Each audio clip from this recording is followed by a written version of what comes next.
In the grand tapestry of the Mahabharata, filled with mighty warriors, seers, and celestial beings, there is a figure who often goes unnoticed, a woman whose ambition, determination, and calculated decisions changed the very fate of Hastinapura. Long before Satyavati was associated with power and royalty, she was a simple girl, the daughter of a fisherman. She grew up on the banks of the Yamuna River, helping her father ferry travelers and fishermen alike across its shimmering waters. Her original name was Matsyagandha, meaning the one who smells like fish, a name that came from her strong aquatic scent, a result of her upbringing on the river. But Satyavati was not destined to remain just a fisherwoman. Beneath her humble exterior lay an extraordinary ambition. She dreamed of a life far beyond the simplicity of fishing boats and riverbanks. Her eyes burned with a quiet determination, a hunger for something greater, a life of significance and influence. And though fate often decides the paths of heroes and kings, Satyavati was determined to bend fate itself to her will. One day, as the sun set over the Yamuna, a figure stepped onto her boat, a figure who would change her life forever. It was none other than Parashara, an illustrious sage and the grandson of the great Vasishtha. Parashara's presence was commanding, and his gaze intense. As Satyavati rowed him across the river, the sage was immediately struck by her beauty, her strength of character, and the unwavering determination reflected in her eyes. In that moment, Sage Parashara made a proposition that would test her resolve. He promised her two things: a son who would become a great sage and the fulfillment of her deepest desires. For Satyavati, who had dreamt of transcending her humble origins, this was a tempting offer. But there was a condition. Parashara desired her in return. Satyavati, though ambitious, was no fool. She negotiated with the sage, fully aware of the significance of his offer. She demanded two boons before agreeing. First, her scent of fish would be replaced by the divine fragrance of musk that would follow her wherever she went. Second, the act would remain secret, and her virtue as a maiden would stay intact. Parashara, impressed by her sharp mind and confidence, granted her wishes. Thus, their union resulted in the birth of a child, Vyasa, who would later become one of the greatest sages in Indian history and the composer of the Mahabharata. However, as quickly as this chapter of her life had opened, it closed. Satyavati returned to her father's home, her past as Matsyagandha transformed. Now her life radiated the divine fragrance of musk, and her true journey toward greatness began. Years passed, and the name Satyavati began to travel beyond the riverbanks. Her newfound aura and beauty drew people to her, but it was her sharp mind and unyielding ambition that would ultimately bring her to the doorsteps of Hastinapura. It was on another fateful day by the riverbank that Satyavati's path crossed with a man whose name would echo through history, King Shantanu of Hastinapura. Shantanu, a strong and virtuous ruler, was mesmerized when he first saw Satyavati.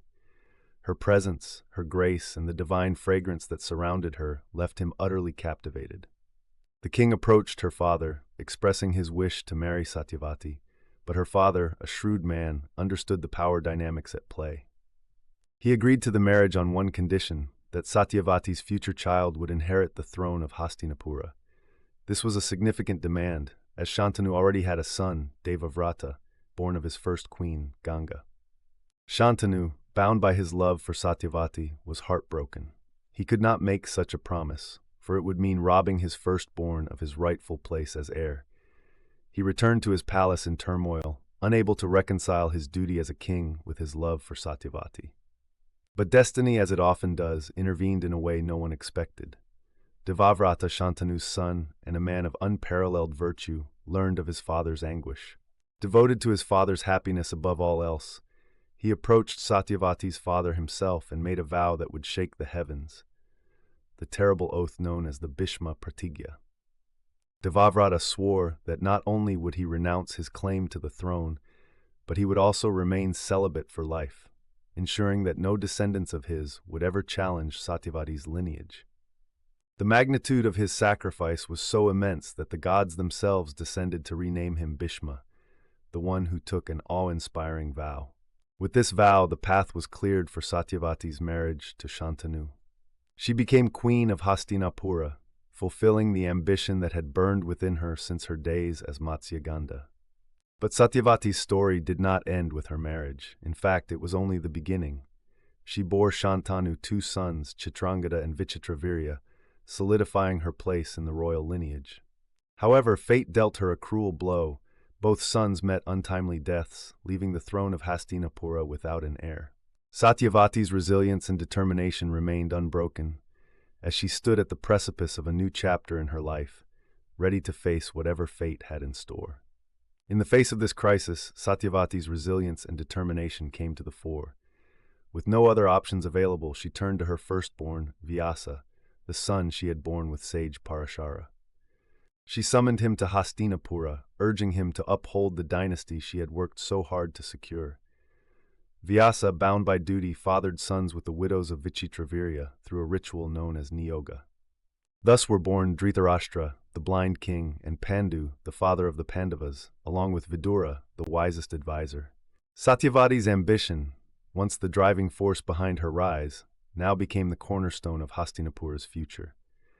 Through her decisions and sacrifices, she ensured the survival of the Kuru dynasty, laying the groundwork for the epic events of the Mahabharata. Her name might not ring as loudly as Bhishma's or Vyasa's, but her influence was unparalleled. She was the foundation upon which the great and tragic saga of the Kurus was built. Satyavati's life is a testament to the power of ambition and determination.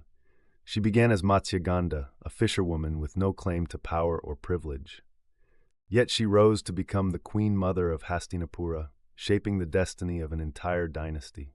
Her story reminds us that greatness is not always born of strength or status.